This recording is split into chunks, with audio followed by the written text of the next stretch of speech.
First Comic Con? No, I was here a few years ago. We had a show, Star Wars: The Clone Wars, that was about to come out. So we were down there kind of promoting that. And that was like 5 years ago, 6 years ago almost. So it's been a while since I've been here for San Diego Comic Con. It's exciting. Speaking of which, I no dissing on anybody else who played Anakin, but I really thought you took him to a much better place. Wow. Thanks. Your performance. Thank you that really means a lot. Thank you. That's big. Thanks. I'm sorry to see this one go too. That was a great show. Yeah. I don't know. It's always the mouse. Well, I'm sure they have great things in store for the franchise. There's Star Wars Rebels, right? What's that? Star Wars Rebels will be starting soon. Yeah, I don't know much about it, I don't know. I think that with the films coming out and everything, they're probably they have a bit of a different direction that they want to take things, and that's fine. I mean, what was cool about it is that I think we were still getting great ratings and people still loved the show as a fan, and people were still buying toys. And I really think we kind of went out on top. So I really think the series will kind of go down in history as a really loved series. I think a whole new generation of kids got tuned into what you guys were doing. I think you're right. I mean, if you want to talk about it in detail, it's like, well, a lot of kids probably saw the Clone Wars first, and then they're going to discover the films, which is really wild to think about. So, they're going to see Anakin as a good guy, as their hero, and then they're going to see him fall to Darth Vader, and it's going to be really so much more tragic than as we all saw it in the films. So, anyway. What about this guy? I mean, how do you step into the shoes of this guy?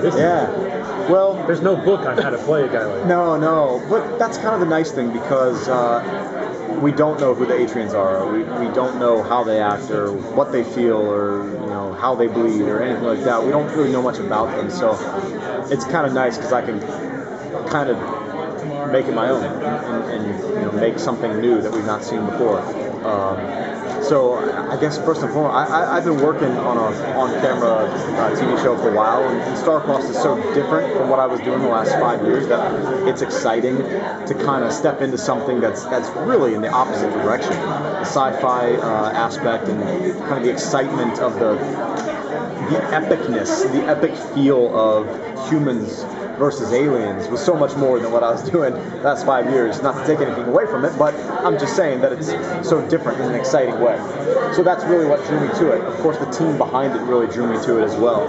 Meredith and Josh are an amazing team that we have got with amazing projects under their belt. So to kind of come on board with them, I know that we're in store for some really great storyline, hopefully more elevated than maybe some other stuff that we've seen on the network before. And I think we have that potential. And of course, Amy was on already when I signed on, and I was really anxious to work with her.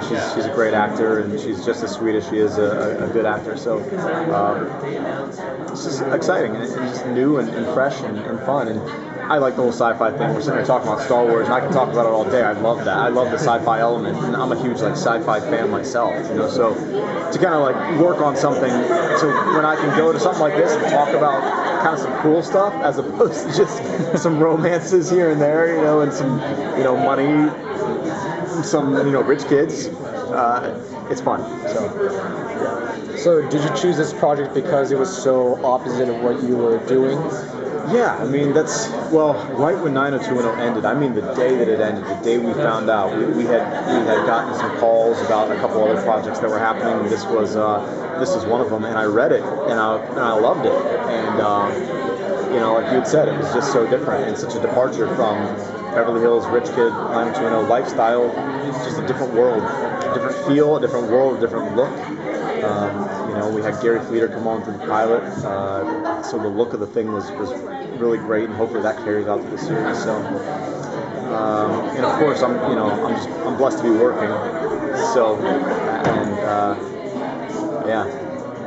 Was it easy to adjust to the new role after playing 5 years on 90210? Yeah, I mean, I wouldn't say it was hard to adjust necessarily. I just it's a different thing altogether. I mean, 90210 was its own thing. We kind of had that mindset, and that was kind of wrapped up and packaged up, put in a bubble, and off to the side a little bit. And so now this is this whole thing that I've kind of dove into. People ask me that about Star Wars all the time. They're like, "How do you go from playing Liam and then like you come to a voice record and you're Anakin?"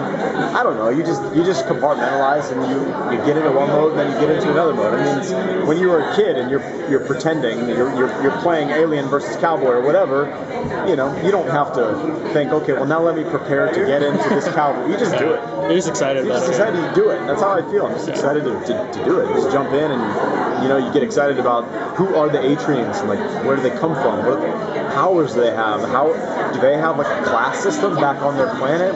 Where is their planet? So there's all these questions that just lead to more questions, and particularly with the Atrians, it's exciting. Yeah. How far are you script-wise? Just the pilot. Oh, really? That's all we've seen.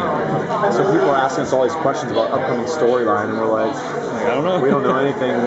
We only know what you know. But I hear we've got some really, really cool stuff in store, and I've heard tidbits of information, which is exciting on a grand scale.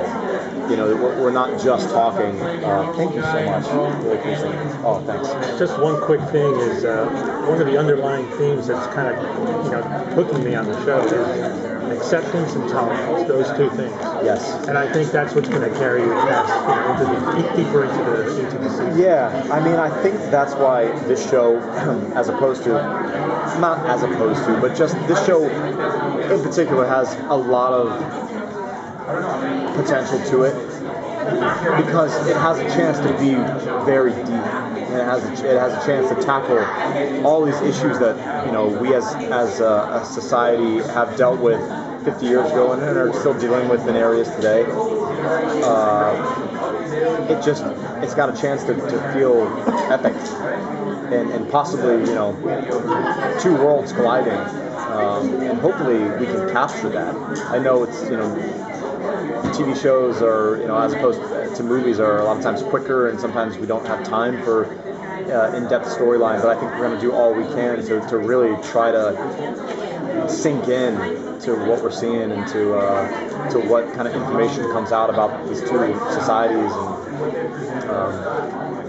And there's a lot there. There's a wealth of knowledge and information to be found out, and I think just for that alone, you probably want to continue to watch, on into episode 2 and on. There's just so much to know and learn. And, we have our own language.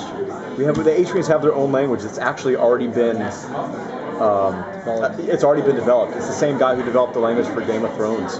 So they actually have their own thing already. And it was funny because we were doing the pilot, and there was like one line, I think, that was an Atrian line, and we were like, he sent over this whole entire alphabet with phrases, and we were like, can't you just tell us what the line sounds like? And he's like, no, you got to start from the beginning. You got to like build outward. So I think that's freaking cool.